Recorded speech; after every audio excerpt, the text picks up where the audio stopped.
Di sini saya akan menjelaskan tentang uji hipotesis. Hipotesis adalah suatu pernyataan tentang sebuah parameter populasi yang didefinisikan. Sedangkan pengujian hipotesis adalah sebuah prosedur pengujian yang berdasarkan pada data sampel dan teori probabilitas untuk menentukan apakah suatu hipotesis tersebut merupakan pernyataan yang masuk akal atau tidak. Dalam konteks ini, pernyataan yang masuk akal adalah ketika bukti empiris yang ditemukan dalam data sampel secara signifikan mendukung hipotesis alternatif. Namun jika empiris tidak cukup kuat, maka pernyataan tersebut tidak masuk akal dan hipotesis nol tetap diterima. Penting untuk diingat bahwa hasil dari pengujian hipotesis tidak memberikan tingkat keyakinan berdasarkan bukti empiris yang ditemukan dalam data sampel. Yang kedua, prosedur uji hipotesis. Yang pertama, merumuskan hipotesis yang akan diuji, yaitu hipotesis nol dengan lambang H0 dan hipotesis alternatif H1, di mana hipotesis nol adalah suatu pernyataan tentang nilai parameter populasi yang akan diuji. Yang kedua, hipotesis alternatif adalah suatu pernyataan yang diterima jika uji statistik menunjukkan bahwa hipotesis nol tersebut salah. Yang kedua, uji tingkat signifikansi atau A. Yang pertama, tingkat signifikansi adalah probabilitas menolak hipotesis nol, di mana hipotesis tersebut adalah benar. Dengan menolak hipotesis nol yang benar, melakukan kesalahan jenis pertama disebut A. Peluang melakukan suatu jenis kesalahan yang lain adalah kesalahan jenis kedua yang disebut dengan B. Yang ketiga, memilih statistik uji. Statistik uji adalah nilai statistik yang dihitung menggunakan data sampel untuk menentukan apakah menolak hipotesis nol atau tidak. Jenis statistik uji: yang pertama uji Z, yang kedua uji T, yang ketiga uji F, yang keempat uji X kuadrat, dan uji R. Misalkan, dalam pengujian hipotesis rata-rata, jika nol diketahui, maka statistik ujinya adalah Z sama dengan X bar kurang mu per rho bagi N akar N, di mana X bar adalah rata-rata sampel, mu adalah nilai rata-rata hipotesis nol, rho adalah simpangan baku, dan N adalah jumlah sampel. Yang berikut saya akan menjelaskan tentang prosedur uji hipotesis. Prosedur uji hipotesis. Rumuskan aturan pengambilan keputusan. Aturan pengambilan keputusan adalah pernyataan mengenai kondisi di mana hipotesis nol ditolak dan kondisi di mana hipotesis nol diterima sesuai nilai kritis. Sedangkan nilai kritis sendiri yaitu titik yang memisahkan daerah penolakan hipotesis nol dan daerah penerimaan hipotesis nol. Ada dua macam uji hipotesis, yaitu uji satu arah dan uji dua arah. Yang pertama yaitu uji satu arah. Dalam pengujian satu arah dapat dilakukan sebagai berikut. Yang pertama yaitu pengujian signifikan satu arah, digunakan jika hipotesis alternatifnya H1 menyatakan nilai lebih dari atau besar dari, misalkan H1 lebih besar 0 atau H1 lebih kecil 15. Yang kedua, tanda ketidaksamaan menunjukkan arah daerah penolakan H0.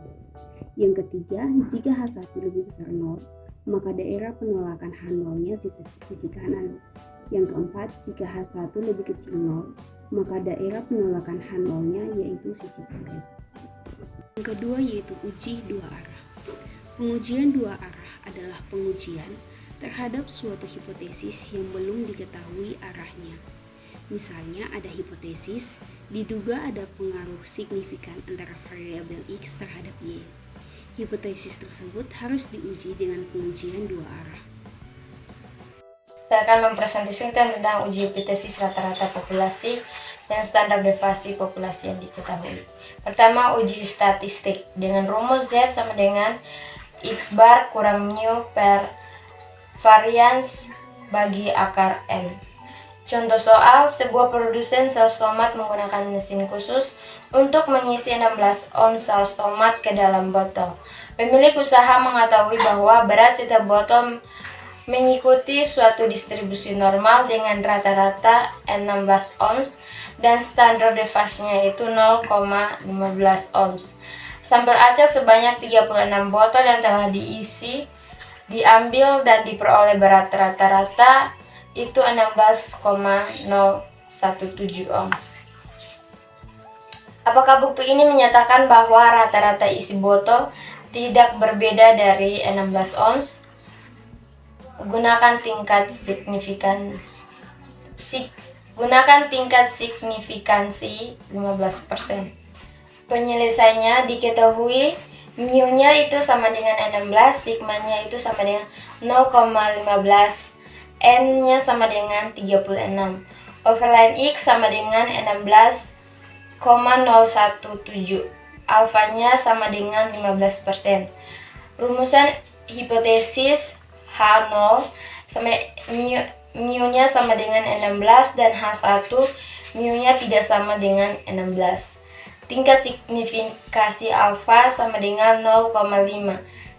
Statik uji. Itu rumusnya Z sama dengan X bar kurang mu per varians bagi akar N. Kita mensubstitusikan nilainya ke dalam rumus, yaitu Z sama dengan nilai X barnya itu 16,017 kurang mu-nya itu 16 per variansnya itu 0,5 dan akar N-nya itu sama dengan 36. Hasil kurang dari 16,017 kurang 16 itu Z sama dengan 0,017 per 0,15 bagi 6. Itu hasilnya. Kita akan membagi varians dan akar N. Itu sama dengan Z sama dengan 0,017 per. Jadi hasilnya itu Z sama dengan 0,68.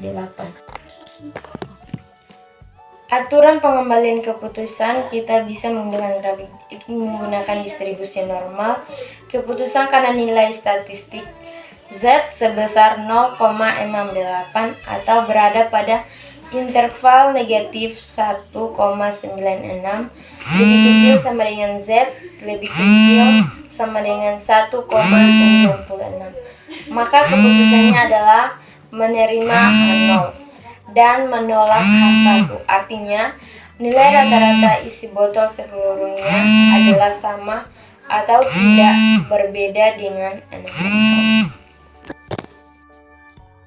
Baik, materi berikutnya saya akan menjelaskan tentang uji hipotesis rata-rata populasi standar deviasi populasi untuk yang tidak diketahui.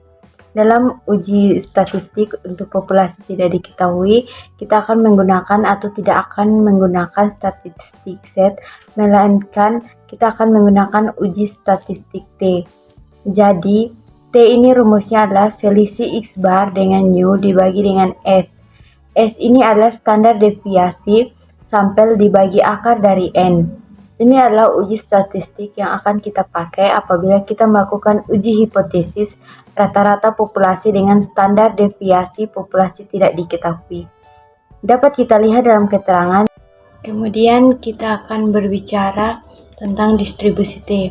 Misalnya kita perhatikan apa saja yang menjadi karakteristiknya. Itu yang pertama, distribusi T merupakan distribusi probabilitas kontinu, berarti keluarga distribusi normal. Yang kedua, bentuknya berbentuk lonceng dan juga simetris. Yang ketiga, kemudian terdapat satu keluarga distribusi T, di mana keluarga ini bergantung pada degree of freedom-nya atau DF, dan apabila berubah di degree freedom-nya derajat kebebasan, tentu saja distribusinya akan berubah.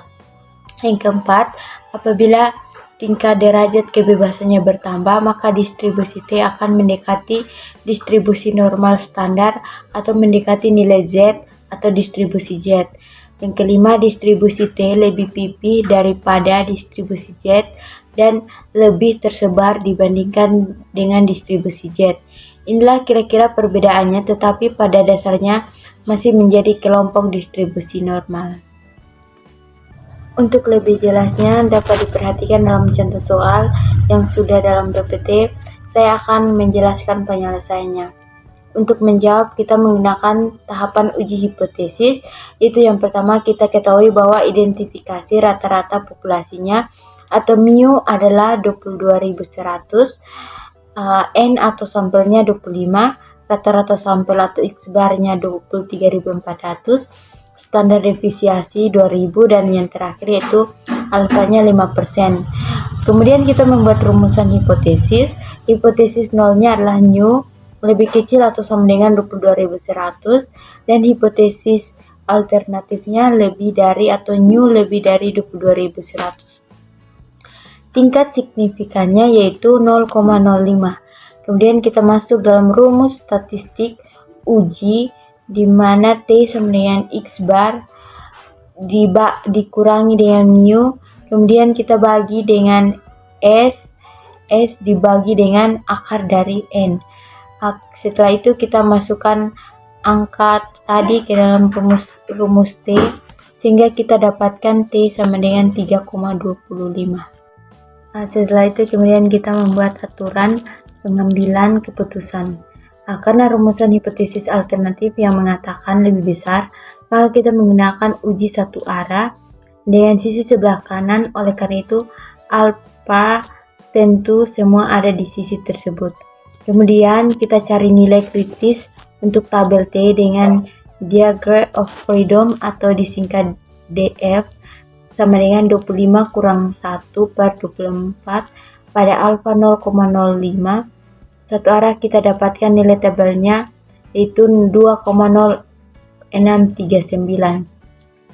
Kita bisa membuat aturan daerah tolak H0 dan daerah terima H0 bahwa jika nilai statistik T-nya besar dari 2,0639 maka keputusannya adalah menolak H0. Tetapi kalau misalnya nilai statistiknya adalah kecil sama dengan 2,0639 maka keputusannya adalah menerima H0. Jadi keputusan yang dapat kita ambil yaitu menolak H0 dan menerima H1, yang artinya terdapat bukti bahwa nilai rata-rata umur penggunaan busi adalah lebih dari 22.100 mil. Sekian presentasi dari kami kelompok 7. Sekian dan terima kasih.